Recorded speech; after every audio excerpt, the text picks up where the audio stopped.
Nous allons maintenant passer à la correction de la troisième application du cours sur les transformations.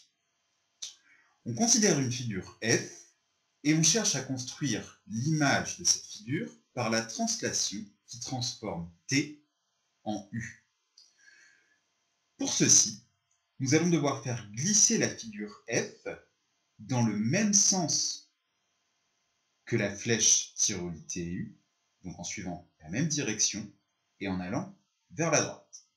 Et on va devoir déplacer chacun des sommets de notre figure d'une longueur qui correspond à la longueur TU. Alors comment procéder? Eh bien, pour pouvoir déplacer les sommets de ta figure, déjà je te conseille de les nommer.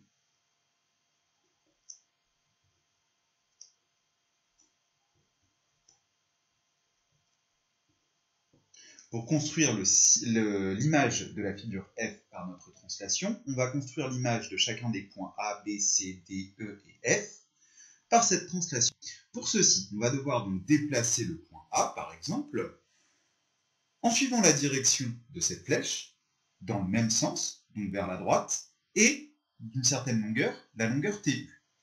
Pour pouvoir faire ça, on va construire la parallèle au segment TU qui passe par le point A. Donc pour construire la parallèle, on place notre équerre sur le segment TU, et on va utiliser la méthode du glisseur que tu as découverte en 6e.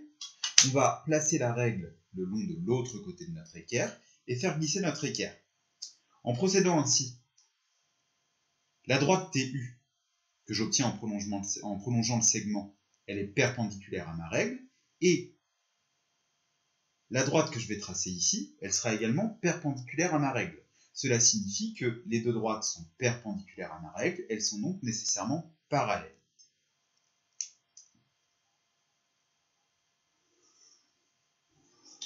En procédant de la même manière, et donc sans bouger la règle, c'est très important pour être précis. Je vais faire la même chose pour les autres points.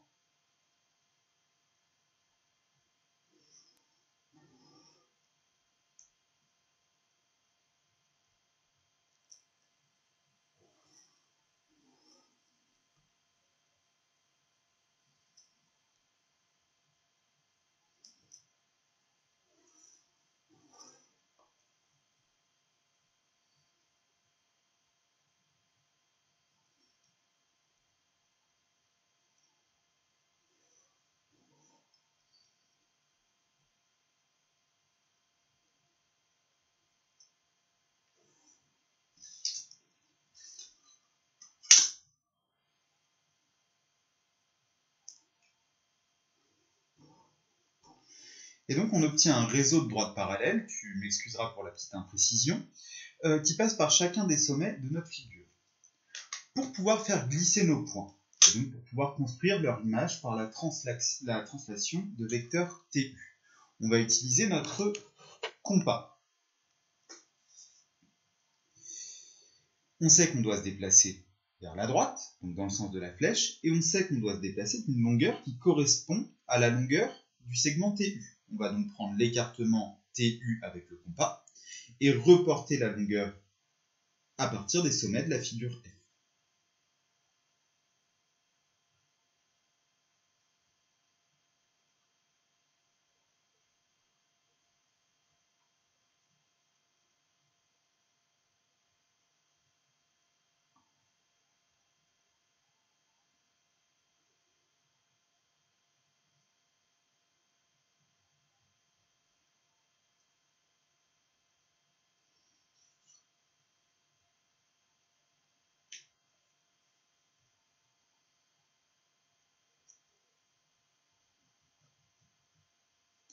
Et donc en procédant comme cela, on obtient les images de chacun des sommets par notre translation.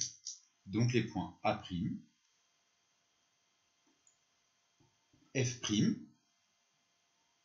B', C', E' et D'. Pour finir, il suffit de relier les images que l'on vient de construire dans le même ordre que sur la figure de départ. Donc je vois que A et F sont reliés, je vais relier A' et F'. Je vois que B et F sont reliés, je vais relier B' et F'. Non, pardon, je vois que F et E sont reliés. Je vais relier E' et F'. Pareil pour E' et D'.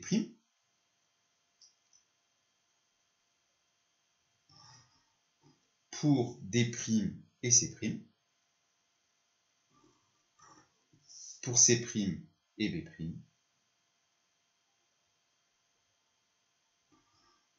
Et enfin, pour A' et B'. Et donc j'obtiens l'image de ma figure F par la translation qui transforme le point T en U. On peut vérifier qu'on a été suffisamment précis en regardant que les longueurs de la figure F sont conservées sur l'image que l'on vient de construire, et en regardant également que les angles sont conservés. Par exemple, cet angle sur ma figure F, je constate que c'est un angle droit. Si je mets mon équerre sur l'image que je viens de construire, j'obtiens également un angle droit. Je pourrais vérifier de la même manière que les longueurs A' et F' et A et F sont égales, par exemple. D'une façon générale, si tu veux construire l'image d'une figure par une translation, tu vas devoir procéder comme dans cette vidéo.